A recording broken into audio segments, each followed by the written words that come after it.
This week on the Mind Advantage, I wanted to share with you an approach that I think you can have to any outcome, to any situation. Anything that is performance related, anything that you are doing in relation to your work, anything you're doing in relation to sporting performance, when you look at it through the lens that I'm going to share with you today, it's what I think will get you closest to success.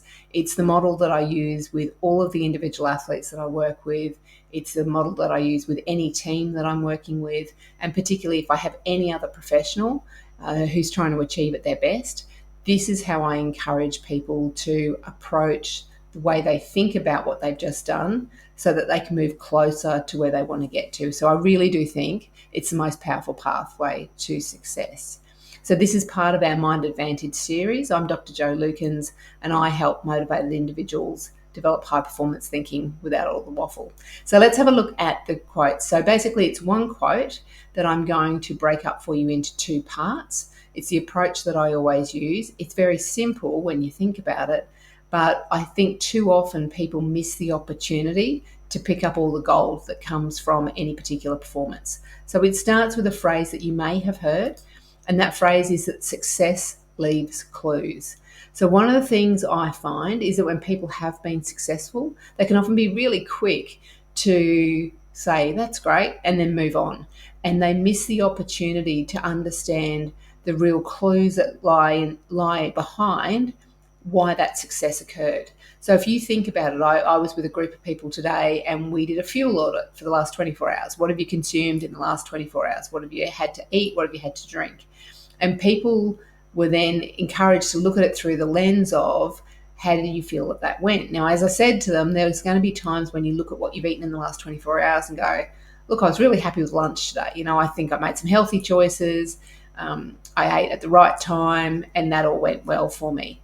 Now, what I'd say to people is that's great, but there's some real clues that sit behind that, because that didn't just happen.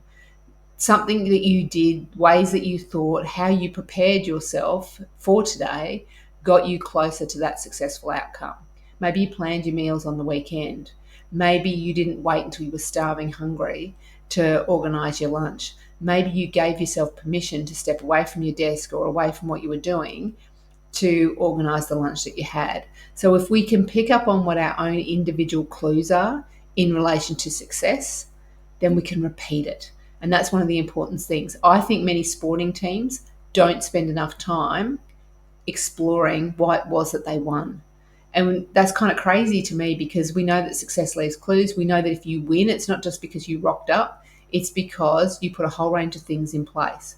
What were they? Because presumably next week, you want to rinse and repeat and have that thing happen for you again. So remember that anything that has gone well for you, there will be clues in there if you are curious enough to look at them to understand how that came about. The second part of the quote is this one, and that is that disappointments offer lessons. Sometimes people think that I'm going to go in the opposite direction to what I said before. Success leaves clues and failure means something else. So the first thing I want us to do is to change our whole language. Nothing is ever a full failure. There's no doubt there are times there are outcomes for us that are disappointing, that they're not what we want, that we don't think we've reached our potential. But when we hit those moments, if we just get upset with it, if we just get, really sad about what's happened, if we get frustrated with it, if we get angry with it, if we want to, kick it down the road and not think about it again or lock it away in a cupboard, then we miss the opportunity. Disappointment will always offer us lessons. So if we haven't performed well on the weekend, or if I didn't have, if my work didn't go so well today, there are some lessons in there for me to learn. And what I have learned is that if life, if you don't pay attention to life and what the lessons that are being offered to you, life will keep finding a way to teach you that lesson again. So learn the lessons. So if something hasn't gone well, and if it's a sporting team, it's a football team, and there were errors down your left side or your right side or whatever it was, take the opportunity to learn what the lessons are, and then you can then do something about it. It puts you back into control.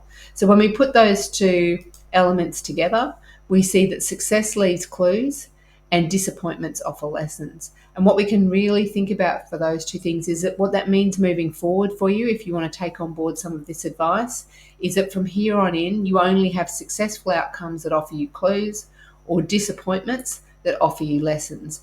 And that's a much more creative way and a much more performance mindset that I talk about a lot. I talk about that a lot in my first book, The Elite. I have a whole chapter in there about the performance mindset and how that will always get you closer to success. So think about my challenge to you is to think about your performances over the next week through the lens of what were my successes, because there will be clues sitting in there, and what were my disappointments, because there's lessons there for me to learn.